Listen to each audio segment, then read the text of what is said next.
नमस्कार बच्चों, मैं Atul sir Gupta coaching classes के द्वारा चलाए गए इस ऑनलाइन संस्थान 9 to 12 अकेडमी पर आप सभी का स्वागत करता हूं और मैं यही उम्मीद करता हूं बच्चों आप सभी लोग जहां भी होंगे स्वस्थ और सुरक्षित होंगे। तो चलिए बच्चों, सभी लोग लाइव आ जाइए, सभी लोग कनेक्ट हो जाइए।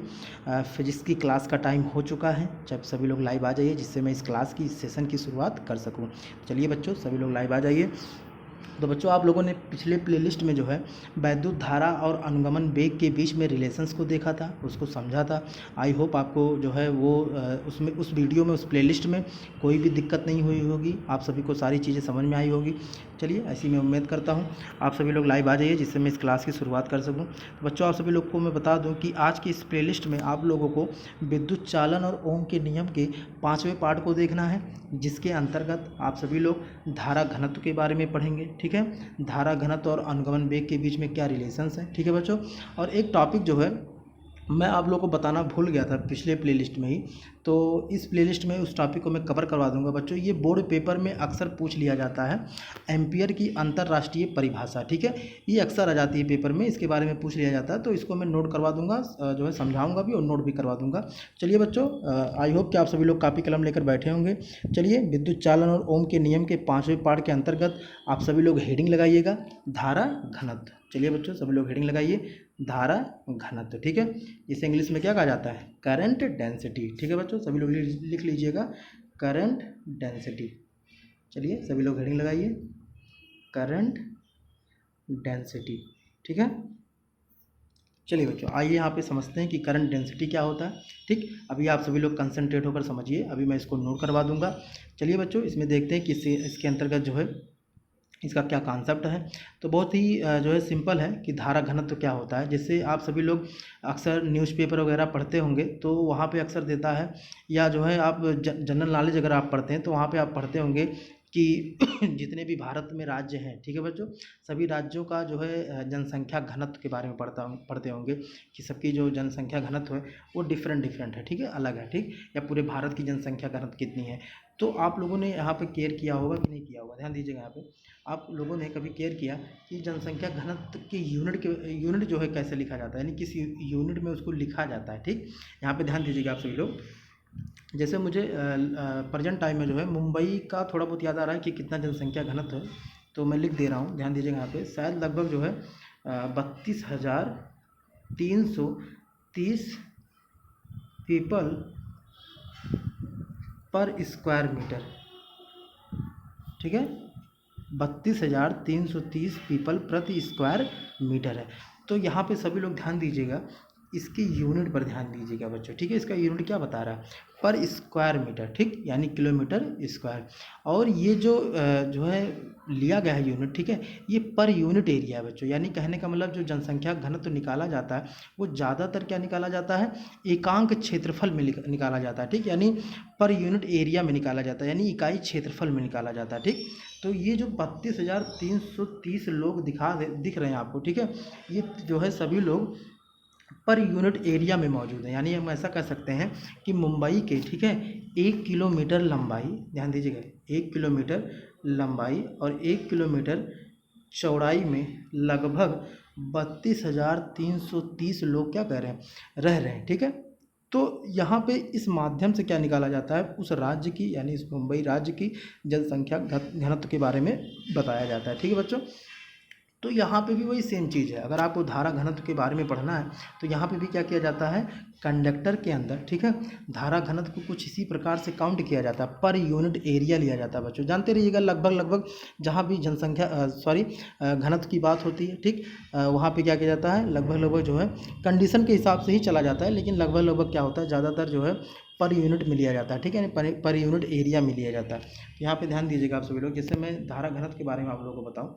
ठीक है, तो धारा घनत्व के लिए मैं मान लेता हूँ कि कोई कंडक्टर है, यहाँ पे क्या है? कोई चालक है। ठीक है, और इसमें करंट कुछ इस प्रकार से प्रवाहित हो रही है। ठीक है बच्चों, तो यहाँ पे यदि मैं किसी क्रॉस सेक्शनल एरिया को लेता हूँ, ठीक, यानी किसी अनुप्रस्थ काट के क्षेत्रफल को लेता हूँ, और मैं यहाँ पे ये देखता हूँ कि इस अनुप्रस्थ काट के क्षेत्रफल से, ठीक है, या कह सकते हैं कि इसको मैं पर यूनिट वैल्यू में ले लूँ। ठीक है, कहने का मतलब एकांक अनुप्रस्थ काट के क्षेत्रफल से, ठीक है, कितनी विद्युत धारा गुजर रही है, तो जितनी भी विद्युत धारा गुजरेगी यहाँ से या फिर जितने भी इलेक्ट्रॉन यहाँ से प्रवाहित होंगे, ठीक है, इस एकांक क्षेत्रफल से, वही क्या होगा बच्चों, ध्यान दीजिएगा यहाँ पे, वही क्या होगा, इस चालक का, ठीक है, धारा घनत्व होगा।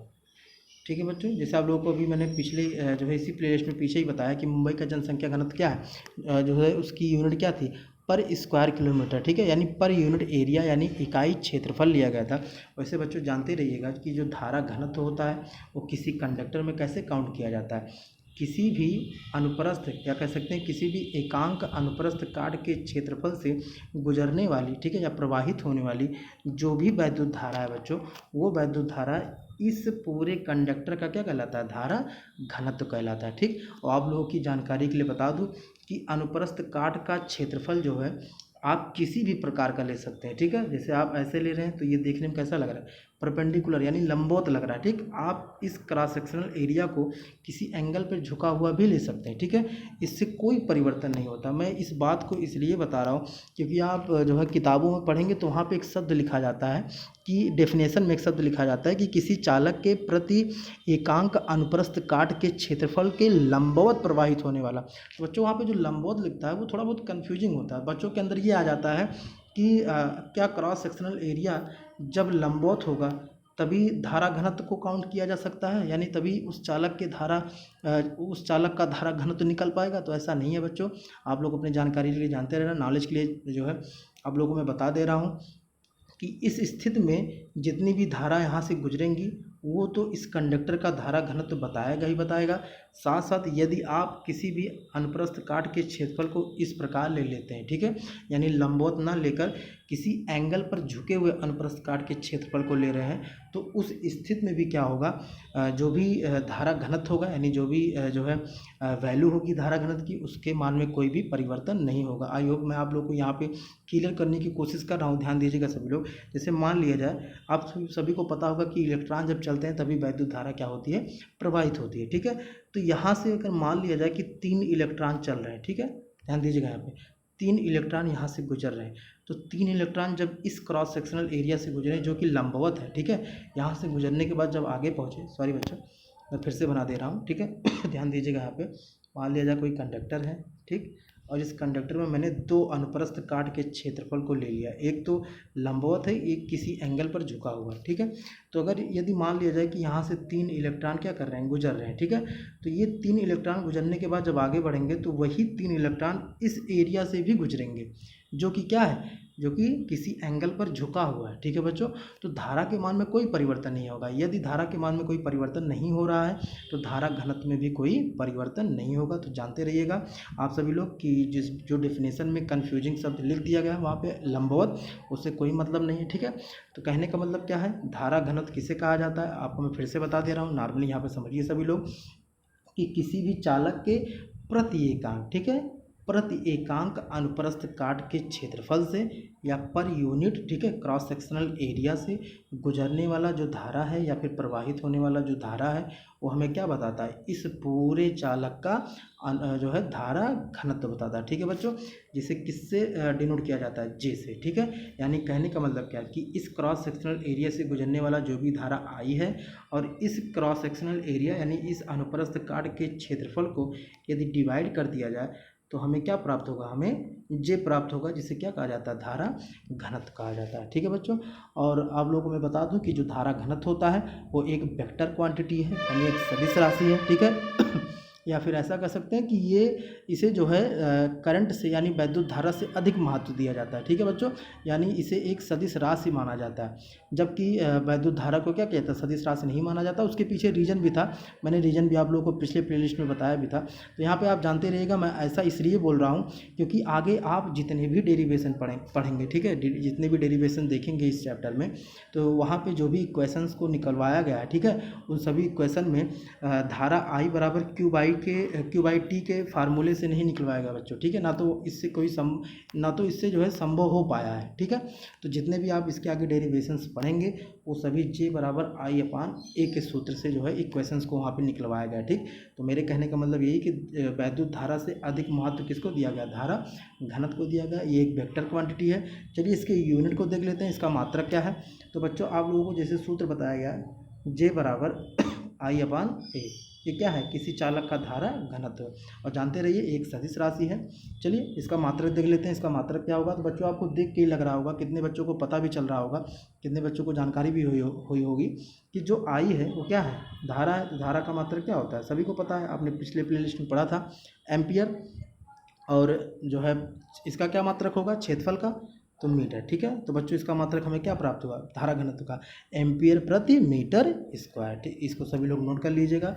फिलहाल अभी मत नोट कीजिएगा, मैं अभी नोट करवा दूंगा, आप लोग इसको समझ लीजिएगा। ठीक है, और इसकी बीमा क्या हो जाएगी बच्चों, बीमा आप लोगों ने 11th क्लास में पढ़ा हुआ है। बीमा सभी लोग जो है ध्यान दीजिएगा, यहाँ पे बीमा क्या होगा, एम्पियर की बीमा मैंने क्या बताया था आपको, पहले ही प्ले लिस्ट में बताया गया था ए। ठीक है, और यहाँ पे मीटर स्क्वायर। ठीक, इसकी बीमा क्या हो जाएगी, यानी यहाँ पे लंबाई है, तो लंबाई की बीमा क्या होती है, किससे डिनोट किया जाता है, यल से। ठीक है बच्चों, तो यहाँ पे हो जाएगा ए डिवाइड बाई एल स्क्वायर, या आप इसको कैसा लिख सकते हैं, ए एल की पावर -2। ठीक है, और इन चीज़ों को मैं इसलिए बताता हूँ क्योंकि परीक्षा में ये सारी चीज़ें ऑप्शनल क्वेश्चन में पूछी जाती हैं। ठीक है, बोर्ड पेपर में क्या होता है, ऑप्शनल क्वेश्चन जो आते हैं वहाँ पे ये छोटी छोटी चीज़ें पूछ ली जाती हैं।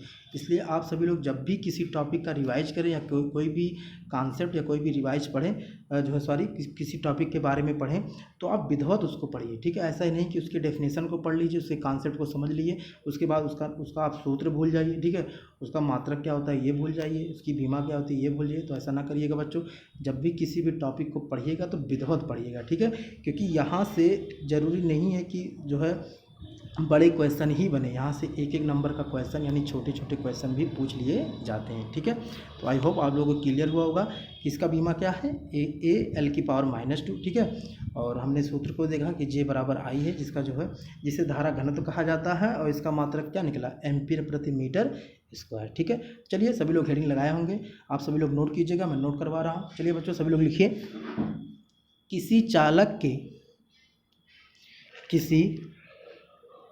के प्रति एकांक अनुप्रस्थ काट के प्रति एकांक अनुप्रस्थ काट के क्षेत्रफल से गुजरने वाला, या ब्रैकेट में सभी लोग लिख दीजिएगा, सभी लोग ब्रैकेट में लिख दीजिएगा, सॉरी बच्चों, सभी लोग ब्रैकेट में लिख दीजिएगा, प्रवाहित होने वाली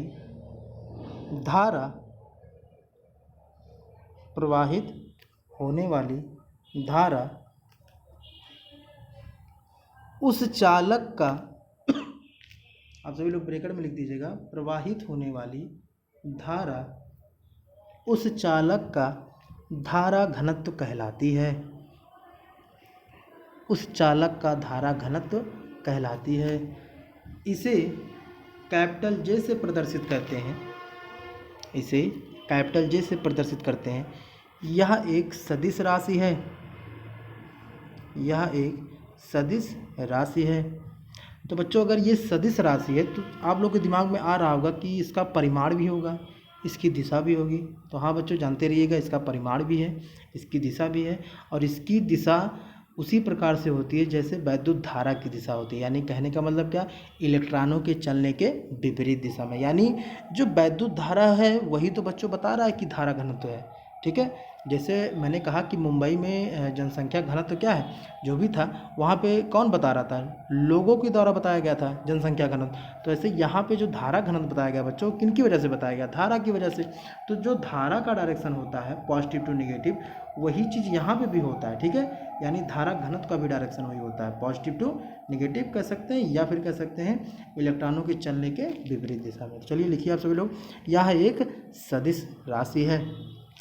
आप सभी लोग सूत्र नोट कर लीजिएगा, जहाँ जे बराबर आई बाई ए। ठीक है, यानी आई डिवाइड बाई ए। ठीक है, इसको सभी लोग नोट कीजिएगा, जहाँ जे बराबर आई डिवाइड बाई ए। मात्रक बच्चों सभी लोग लिख लीजिएगा, एम्पियर प्रति मीटर स्क्वायर। मात्रक इसका लिखिएगा एम्पियर प्रति मीटर स्क्वायर, और इसकी बीमा बच्चों लिख दीजिएगा ए एल की पावर -2। आपको पीछे बताया गया कि ये कैसे आ गया था, जिनको नहीं समझ में आया होगा वो वीडियो को पीछे करके बैक करके देख लीजिएगा, समझ में आ जाएगा। तो इसकी विमा कितनी है, AL⁻²।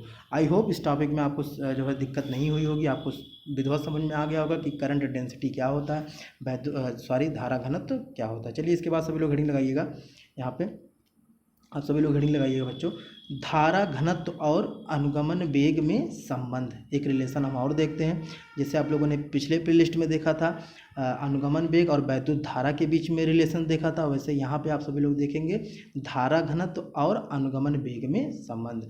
चलिए सभी लोग हेडिंग लगाइए, धारा घनत्व और अनुगमन वेग में संबंध। या आप इंग्लिश में लिखना चाहते हैं बच्चों, सभी लोग इंग्लिश में लिख लीजिएगा, रिलेशन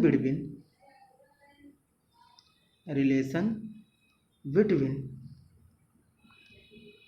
करंट डेंसिटी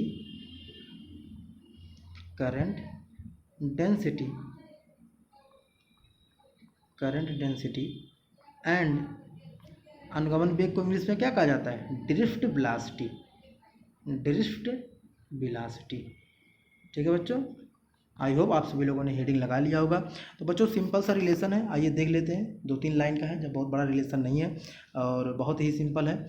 चलिए आइए यहाँ पे ध्यान देते हैं, आप सभी लोग नोट भी कर लीजिएगा, साथ साथ आप सभी लोग नोट कीजिएगा, मैं लिख रहा हूँ। चलिए जैसा कि बच्चों हम सभी लोग क्या जानते हैं, हम सभी लोग जानते हैं, आप लोगों ने पिछले प्लेलिस्ट में इसको निकाला भी था, वैद्युत धारा और अनुगमन के बीच में रिलेशन निकाला था।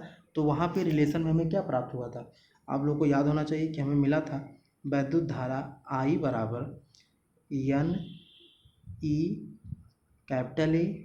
Into VD।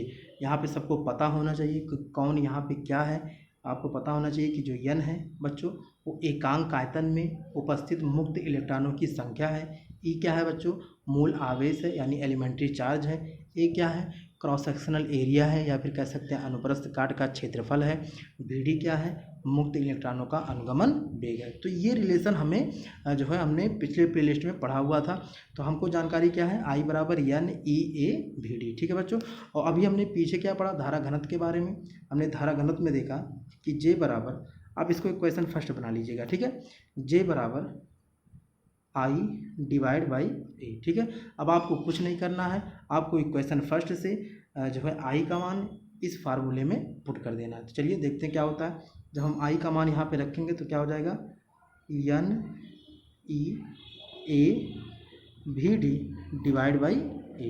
ठीक है बच्चों, आपको पता है कि क्या कैंसिल होने वाला है, आपको दिख भी रहा होगा। चलिए तो इनको कैंसिल कर देते हैं, A और A क्या हो गया, कैंसिल हो गया। चलिए क्या मिल गया बच्चों, यहाँ पे मैं फिर से लिख दे रहा हूँ, क्या मिल जाएगा हमको, J बराबर, जब A और A कैंसिल हो गया बच्चों तो यहाँ पे हमें क्या मिला है, NE इंटू VD। ठीक है, तो यहाँ पे आपको क्या दिखाई दे रहा है, J क्या है, धारा घनत्व है, N एकांक आयतन में उपस्थित मुक्त इलेक्ट्रॉनों की संख्या है, E एलिमेंट्री चार्ज है और VD क्या है, ड्रिफ्ट वेलोसिटी यानी अनुगमन वेग है। तो हमने क्या निकाला बच्चों, धारा घनत्व और अनुगमन वेग के बीच में रिलेशंस ज्ञात किया, यानी इनके बीच में क्या संबंध है, ये किस प्रकार संबंधित है, इन्हें हमने निकाला। तो सेम चीज़ यहाँ पे भी वही रूल फॉलो होता है जैसे आप लोगों ने पिछले प्लेलिस्ट में देखा था। यहाँ से देखने से लग रहा है कि जो J है यानी जो धारा घनत्व है वो डायरेक्टली प्रोपोर्शनल है, यानी समानुपाती है, फिर कह सकते हैं अनुक्रमानुपाती है क्या, अनुगमन वेग के। यानी अगर मुक्त इलेक्ट्रॉनों का अनुगमन वेग बढ़ता है, ठीक है, तो उसके साथ क्या बढ़ेगा बच्चों, पिछले प्लेलिस्ट के अनुसार वैद्युत धारा बढ़ेगा, और यदि वैद्युत धारा का मान बढ़ रहा है तो धारा घनत्व भी बढ़ेगा। यानी हम डायरेक्टली कह सकते हैं कि मुक्त इलेक्ट्रॉनों का यदि अनुगमन वेग बढ़ रहा है, ठीक है, तो चालक का क्या बढ़ेगा, धारा घनत्व बढ़ेगा। आई होप आपको इस टॉपिक में कोई दिक्कत नहीं हुई होगी। ठीक है, धारा घनत्व और अनुगमन वेग के बीच में रिलेशन में आपको कोई भी प्रॉब्लम नहीं हुई होगी। तो क्या मिला बच्चों, J बराबर NE इंटू VD। ठीक है, चलिए इसके आगे हेडिंग लगाइएगा सभी लोग, लास्ट टॉपिक है इस चैप्टर का, इस प्लेलिस्ट का जो है लास्ट टॉपिक है, ध्यान दीजिएगा यहाँ पे सभी लोग, एम्पियर की अंतर्राष्ट्रीय परिभाषा। चलिए सभी लोग हेडिंग लगाइएगा, सभी लोग जो है लिखिएगा एम्पियर की अंतर्राष्ट्रीय परिभाषा। ठीक है, ये बोर्ड पेपर में अक्सर पूछ लिया जाता है बच्चों इसके डिफिनीशन के बारे में, और मैं बताना भूल गया था आप लोगों को। तो सोचा इस प्लेलिस्ट में जो है आप लोगों को कवर करवा दिया जाइए, ठीक है। तो सभी लोग हेडिंग लगाइएगा, एम्पियर की अंतर्राष्ट्रीय परिभाषा। चलिए यहाँ पे समझ लीजिए, फिर मैं इसको नोट करवा दे रहा हूँ। ध्यान दीजिएगा यहाँ पे कि एम्पियर की अंतर्राष्ट्रीय परिभाषा क्या होती है। बहुत सिंपल सा बच्चों, एम्पियर की जो अंतर्राष्ट्रीय परिभाषा होती है, ठीक है, वो दो समांतर धारावाही चालक तार या फिर कह सकते हैं चालकों पर लगने वाले बल के आधार पर दी जाती है, ठीक है। यानी अगर आपके सामने दो समांतर धारावाही चालक तार हैं या फिर चालक हैं और उनमें क्या किया जा रहा है, समान प्रबलता की विद्युत धारा को प्रवाहित किया जा रहा है, तो उन जो है तार में या उन चालकों में देखा जाता है कि यदि प्रति एकांक लंबाई में, ठीक है, यानी हर 1 मीटर लंबाई में या 1 सेंटीमीटर, एकांक लंबाई का मतलब ये होता है बच्चों कि आप मीटर सेंटीमीटर किसी भी यूनिट में ले सकते हैं, बस उसकी वैल्यू कितनी होनी चाहिए, 1 होनी चाहिए, ठीक है। तो प्रति एकांक लंबाई में यदि उन तारों के बीच या उन चालकों के बीच 2 × 10⁻⁷ न्यूटन का आकर्षण या फिर प्रतिकर्षण बल उत्पन्न हो रहा है बच्चों, तो उस चालक तार में बहने वाली जो भी धारा का मान है वो 1 एम्पियर माना जाता है। चलिए इसको थोड़ा कायदे से आप लोगों को मैं समझा दे रहा हूँ विधिवत ध्यान दीजिएगा, सॉरी, यहाँ पे सभी लोग ध्यान दीजिएगा बच्चों। मैंने क्या बोला अभी कि मान लिया जाए कि यदि दो समांतर धारावाही क्या है, चालक तार हैं, ठीक है, और इनमें क्या किया जा रहा है, समान प्रबलता की विद्युत धारा को प्रवाहित किया जा रहा है, ठीक है। समान प्रबलता की विद्युत धारा का मतलब क्या है कि यदि इसमें 10 एम्पियर की धारा प्रवाहित की जा रही है तो इसमें भी क्या की जा रही होगी, 10 एम्पियर की धारा प्रवाहित की जा रही होगी, ठीक है बच्चों। तो समान प्रबलता की यदि हम धारा प्रवाहित करते हैं दो समांतर धारावाही चालक तार में, तो देखते हैं कि इन चालक तार के प्रति एकांक लंबाई में, ठीक है, इन चालक तार के प्रति एकांक लंबाई में बच्चों यदि 2 × 10⁻⁷ न्यूटन का, अब आप सोच रहे होंगे कि ये कैसे बल काम कर रहा है, ठीक है। आप लोगों ने अभी आप लोग को आगे पढ़ना है क्या नाम है, विद्युत चुंबक के बारे में पढ़ना है, ठीक है बच्चों। एक चैप्टर आएगा इलेक्ट्रोमैग्नेट, तो वहाँ पे क्या बताया जाता है, वहाँ पे ये बताया जाता है कि विद्युत धारा से कैसे जो है चुंबकीय क्षेत्र उत्पन्न हो जाता है, ठीक है। तो ये टॉपिक कुछ थोड़ा बहुत वहाँ से रिलेटेड है, तो यहाँ पे ध्यान दीजिएगा आप सभी लोग कि जब किसी भी वायर में करंट जो है प्रवाहित किया जाता है तो उसके चारों तरफ क्या होता है, चुंबकीय क्षेत्र उत्पन्न हो जाता है। आप उस पूरे चैप्टर में विधिवत पढ़ेंगे तो यहाँ पे ज़्यादा बहुत डीप नहीं जाने की ज़रूरत है। तो यहाँ पे ध्यान दीजिएगा, मैंने क्या कहा कि किसी दो समांतर धारावाही चालक तार में यदि समान प्रबलता की विद्युत धारा प्रवाहित की जाती है तो देखा ये जाता है कि प्रति एकांक लंबाई में इन दोनों तारों के प्रति एकांक लंबाई में, यानी 1 मीटर भी हो सकता है, 1 सेंटीमीटर भी हो सकता है, 1 मिलीमीटर भी हो सकता है, उससे हमको मतलब नहीं है बस 1 एकांक लंबाई होना चाहिए, ठीक है। तो एकांक लंबाई में यदि इन तारों के बीच, ठीक है, क्या हो बच्चों, इन तारों के एकांक लंबाई में 2 × 10⁻⁷ न्यूटन का जो है यदि आकर्षण का या फिर प्रतिकर्षण का बल उत्पन्न हो जाए, दोनों इसलिए बोला जा रहा है बच्चों क्योंकि मैग्नेट में दोनों प्रॉपर्टी होती है, ठीक है। यदि मैग्नेट का नॉर्थ पोल, ठीक है, जो है करीब आ जाए बच्चों, तो ये दोनों दूसरे को क्या करते हैं, रिपेल करते हैं, ठीक है, नहीं प्रतिकर्षित करते हैं। और यदि इनका जो है विपरीत पोल, यानी कह सकते हैं एक नॉर्थ एक साउथ आ जाए तो एक दूसरे को क्या करते हैं, आकर्षित करते हैं। तो इसीलिए कहा गया कि इनके प्रति एकांक लंबाई में 2 × 10⁻⁷ न्यूटन का बल यदि उत्पन्न हो रहा है तो उस समय जो भी धारा यहाँ पे प्रवाहित हो रही है, ठीक है, उस धारा का मान क्या होता है, 1 एम्पियर होता है। ध्यान दीजिएगा यहाँ पे, ठीक है। तो डेफिनेशन क्या हो गया बच्चों, दो समांतर धारावाही चालक जो कि आप वायु में उपस्थित कर दें या फिर निर्वात में उपस्थित कर दें, ठीक है। और एक चीज़ ये भी जानते रहिएगा, कंडीशन है कि ये दोनों जो चालक तार हैं, ये दोनों समांतर धारावाही चालक तार हैं, ये बहुत दूर नहीं स्थित होने चाहिए बच्चों। इनका जो है एक फिक्स वैल्यू है, वो परस्पर कितनी, 1 मीटर की दूरी पर स्थित हो, ठीक है। तो इनका जो डेफिनेशन है उसको ध्यान से सुनिएगा, दो समांतर धारावाही चालक जो वायु अथवा निर्वात में परस्पर 1 मीटर की दूरी पर स्थित हों और उनमें यदि समान प्रबलता की हम विद्युत धारा प्रवाहित करें तो तार के प्रति एकांक लंबाई में यदि 2 × 10⁻⁷ न्यूटन का आकर्षण या फिर प्रतिकर्षण बल उत्पन्न होता है तो उन चालक तार में बहने वाली जो भी धारा का मान है वो क्या होगा, 1 एम्पियर होगा, ठीक है। ये एम्पियर की अंतर्राष्ट्रीय परिभाषा, ये बोर्ड पेपर में बहुत पूछी जाती है। चलिए बच्चों इसको नोट कर लीजिए आप सभी लोग, मैं लिखवा रहा हूँ, लिखिए बच्चों, चलिए सभी लोग नोट कीजिए, लिखिएगा सभी लोग। दो समांतर धारावाही चालक जो वायु या निर्वात में परस्पर 1 मीटर की दूरी पर स्थित हैं उनमें समान प्रबलता की विद्युत धारा प्रवाहित करने पर यदि तार के प्रति एकांक लंबाई में 2 गुणे 10⁻⁷ न्यूटन का आकर्षण या प्रतिकर्षण बल उत्पन्न हो तो उन चालकों में बहने वाली धारा का मान 1 एम्पियर होता है। 1 एम्पियर होता है। आई होप बच्चों इस प्लेलिस्ट में आप सभी को जो भी चीज़ें पढ़ाएगी मैं ऐसा उम्मीद करता हूँ कि आप सभी लोगों को समझ में आया होगा। चलिए बच्चों, आप सभी लोगों ने क्या देखा पिछले प्लेलिस्ट में और जो है आज के प्लेलिस्ट में आप सभी ने 2 रिलेशंस देखे। एक तो आपने देखा I बराबर NE/AV/d, आपने ये रिलेशन देखा यानी वैद्युत धारा और अनुगमन वेग के बीच में संबंध देखा। और एक आपने ये देखा कि J बराबर NE/V/d, ठीक है, यानी धारा घनत्व और अनुगमन वेग के बीच में आप सभी लोगों ने रिलेशन देखा। तो इन्हीं दोनों सूत्रों से, इन्हीं दोनों फार्मूलों से रिलेटेड आप लोगों को कुछ क्वेश्चंस दिए जा रहे हैं, मैं बोल दे रहा हूं और सभी लोग उस क्वेश्चन को हल कीजिएगा। सभी लोग व्हाट्सएप ग्रुप पे क्वेश्चन का सलूशन भेजिएगा।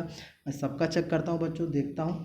चलिए सभी लोग जो है क्वेश्चन को नोट कीजिए, मैं बोल रहा हूँ बच्चों, ध्यान दीजिएगा। यहाँ पर सभी लोग नोट कीजिए बच्चों। पहला क्वेश्चन डालिएगा, पॉइंट 1 करके लिखिएगा।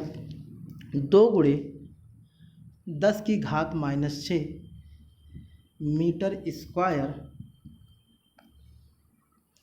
2 गुणे, पहला क्वेश्चन है बच्चों, नोट कीजिएगा सभी लोग। 2 गुणे 10⁻⁻6 मीटर स्क्वायर अनुप्रस्थ काट के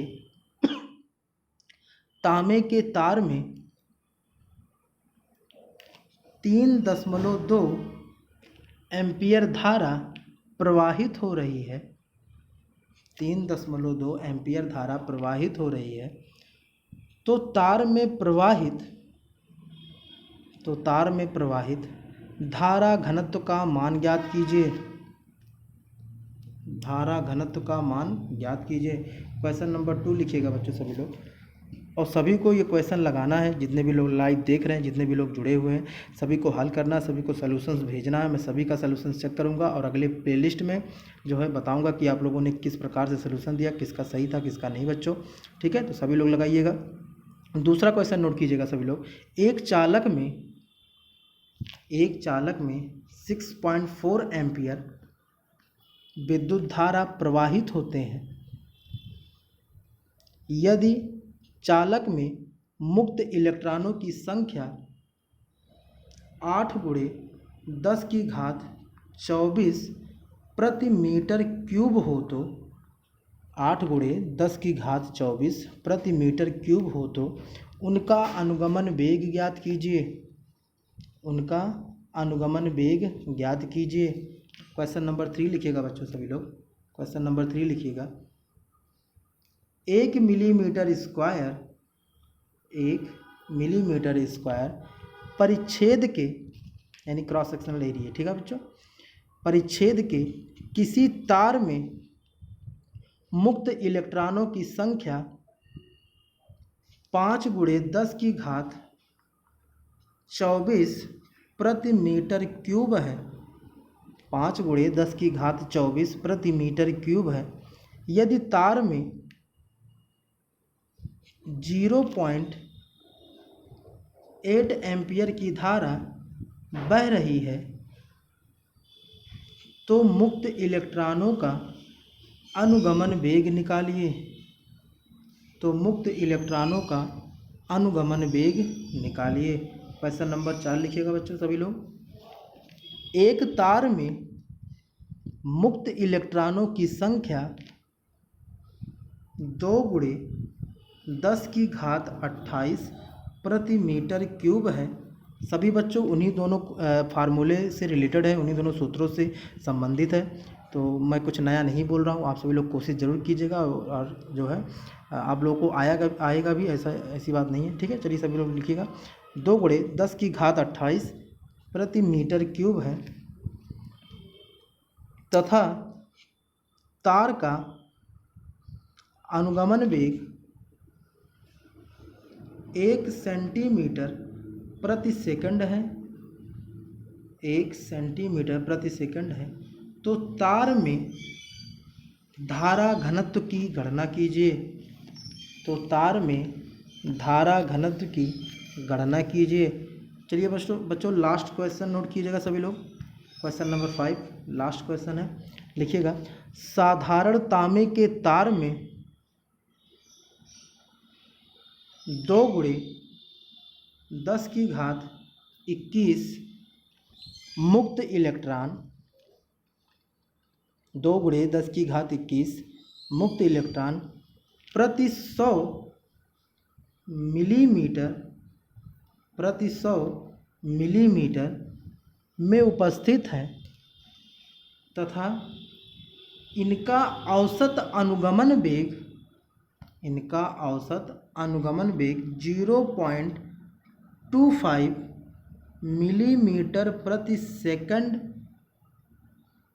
हो, तो इनका औसत अनुगमन वेग 0.25 मिलीमीटर प्रति सेकंड हो तो धारा का मान ज्ञात कीजिए। ठीक है बच्चों, क्वेश्चन नंबर 5 में आपको क्या निकालना है? धारा का मान निकालना है।